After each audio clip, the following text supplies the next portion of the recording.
Friends, പൂക്കാരിയുടെ ഏറ്റവും പുതിയ എപ്പിസോഡിലേക്ക് വീണ്ടും സ്വാഗതം. ഇന്ന് നമ്മൾ വീണ്ടും ഒരു അടിപൊളി പായസമായിട്ടാണ് വന്നിരിക്കുന്നത്. ഇന്ന് നമ്മൾ തയ്യാറാക്കാൻ പോകുന്നത് പീനട്ട് പായസമാണ്, അല്ലെങ്കിൽ നിലക്കടലയുടെ പായസം എങ്ങനെ ഉണ്ടാക്കാം എന്നുള്ളതാണ് ഇന്ന് നമ്മൾ ചെയ്യുന്നത്. അപ്പം നമുക്ക് പെട്ടെന്ന് ഇൻഗ്രീഡിയൻസ് എന്നാന്ന് നോക്കാം. ഈ പായസം തയ്യാറാക്കാൻ നമുക്ക് ആവശ്യമായ സാധനങ്ങൾ: തേങ്ങാപ്പാൽ, ഒന്നാം പാൽ 1/2 കപ്പ്, രണ്ടാം പാൽ 2 കപ്പ്, നെയ്യ് ആവശ്യത്തിന്, ശർക്കരപ്പാനി 1 കപ്പ്, ചുക്ക് പൊടിച്ചത് 3/4 ടീസ്പൂൺ, ഏലക്ക പൊടിച്ചത് 1/2 ടീസ്പൂൺ, ജീരകം പൊടിച്ചത് 1/2 ടീസ്പൂൺ, കാഷ്യൂനട്ട് ആവശ്യത്തിന്, പിന്നെ നിലക്കടല 200 ഗ്രാം. അപ്പം നമ്മൾ പായസം തയ്യാറാക്കാൻ പോവുകയാണ്. ഇന്ന് നമുക്ക് പായസം തയ്യാറാക്കുന്നത് ജിതിനാണ്. അപ്പം നമുക്ക് ആദ്യം നെയ്യ് ഈ പാനിൻ്റെ അകത്തോട്ട് ചൂടാക്കാൻ വേണ്ടി ഒഴിച്ചു കൊടുക്കാം. എത്ര ടീസ്പൂണാണ് നമ്മൾ ഒഴിക്കുന്നത്? 3 ടീസ്പൂൺ നെയ്യാണ് നമ്മൾ ഒഴിച്ചു കൊടുക്കുന്നത്. ഇതിൻ്റെ അകത്തോട്ട് നമ്മുടെ നിലക്കടല പീനട്ട് ഇട്ട് നമ്മളൊന്ന് റോസ്റ്റ് ചെയ്ത്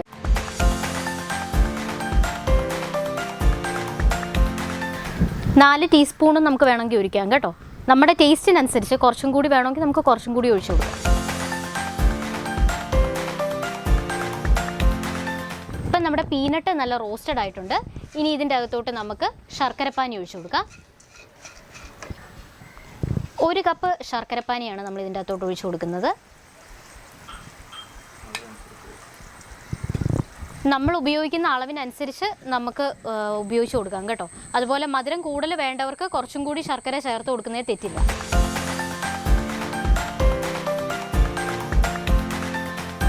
ഇപ്പോൾ ഏകദേശം ഒരു 4 മിനിറ്റ് ആയിട്ടുണ്ട്. 4 മിനിറ്റ് നമ്മുടെ ശർക്കരപ്പാനിക്കകത്ത് നമ്മളുടെ പീനട്ട് കിടക്കുകയാണ്. ഇതിന് നന്നായിട്ട് മധുരം പിടിച്ച് കഴിയുമ്പം ഇനി നമ്മൾ രണ്ടാം പാൽ ഇതിൻ്റെ അകത്തോട്ട് ചേർത്ത് കൊടുക്കുകയാണ്. ഈ പീനട്ട് നന്നായിട്ട് വേകണം, എന്നാൽ ഒട്ടും ഉടഞ്ഞു പോകാൻ പാടില്ല.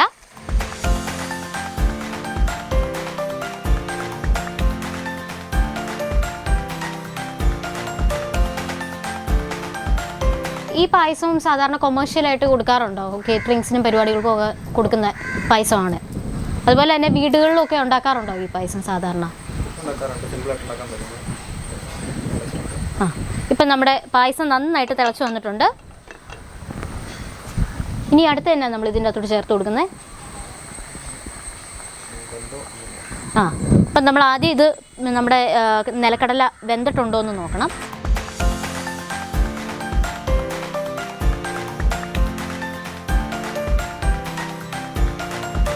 ഇപ്പോൾ ഏകദേശം ഒരു 10 മിനിറ്റോളം നമ്മുടെ നിലക്കടല ഈ രണ്ടാം പാലിൻ്റെ അകത്ത് കിടന്ന് വേകണം.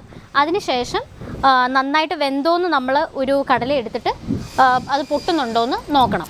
അങ്ങനെയാണ് നമ്മളിത് വെന്തിട്ടുണ്ടോ എന്ന് അറിയുന്നത്.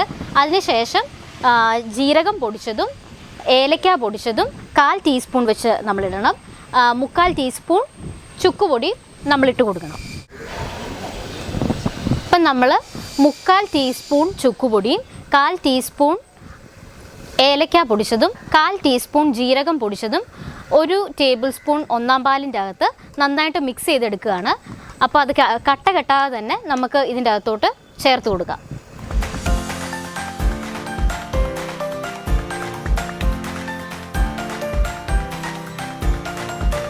നമുക്ക് ചേർത്ത് കൊടുക്കാം.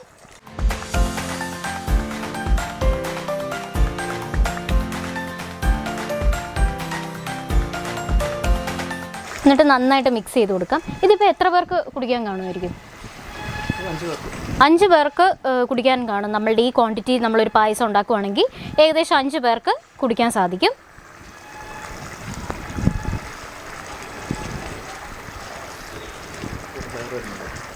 ഇപ്പം നല്ലൊരു മണം വരുന്നുണ്ട് കേട്ടോ.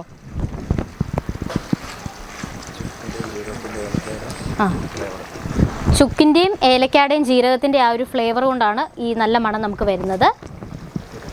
ഇപ്പം നമ്മുടെ കടല നന്നായിട്ട് വെന്ത് വന്നിട്ടുണ്ട്. ഇനി ഇതിൻ്റെ അകത്തോട്ട് നമ്മൾ ഒന്നാം പാൽ ചേർത്ത് കൊടുക്കുകയാണ്. ഒന്നാം പാൽ ചേർക്കുന്നതിന് മുന്നേ നമ്മൾ സ്റ്റൗ ഓഫ് ചെയ്യണം അല്ലേ? സ്റ്റൗ ഓഫ് ചെയ്തതിന് ശേഷം നമ്മൾ ഇതിൻ്റെ അകത്തോട്ട് ഒന്നാം പാൽ ചേർത്ത് കൊടുക്കുകയാണ്. നെയ്യുടെ ടേസ്റ്റ് നമുക്ക് നമ്മുടെ ടേസ്റ്റിനനുസരിച്ച് ഒഴിച്ചു കൊടുക്കാം. അപ്പം നമ്മൾ ഒരു 3 ടീസ്പൂൺ നെയ്യ് നമ്മൾ ഒഴിച്ചു കൊടുക്കുന്നുണ്ട്, നെയ്യുടെ ഫ്ലേവർ കിട്ടാൻ വേണ്ടി. എന്നിട്ട് നമ്മൾ സ്റ്റൗ ഓഫ് ചെയ്യാണ്. ഇനി ഒന്നാം പാല് ചേർത്ത് കൊടുക്കുകയാണ്.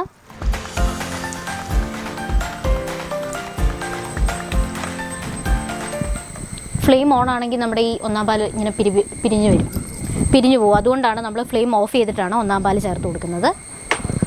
ഇനി നമ്മൾ നെയ്ക്കകത്ത് വറുത്ത് വെച്ചിരിക്കുന്ന കാഷ്യൂ നട്ട് ഇതിൻ്റെ മുകളിലോട്ട് ഇട്ട് കൊടുക്കുകയാണ്.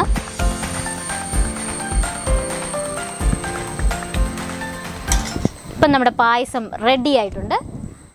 ഇതൊരു സൂപ്പർ അടിപൊളി പായസമാണ്. വളരെ പെട്ടെന്ന് തയ്യാറാക്കാം. അതുപോലെ തന്നെ ഭയങ്കര ടേസ്റ്റി ആയിട്ടുള്ളൊരു പായസമാണ്. നിങ്ങൾ ഇതുവരെ ട്രൈ ചെയ്ത് നോക്കിയിട്ടില്ലെങ്കിൽ തീർച്ചയായിട്ടും ട്രൈ ചെയ്ത് നോക്കേണ്ട ഒരു പായസം തന്നെയാണിത്.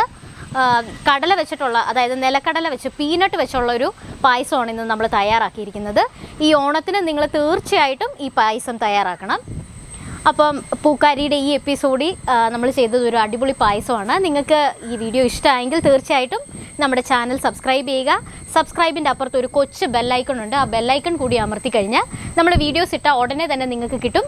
അപ്പോൾ അടുത്തൊരു അടിപൊളി വിഭവമായിട്ട് നമ്മൾ വീണ്ടും കാണും. Bye. God bless you all.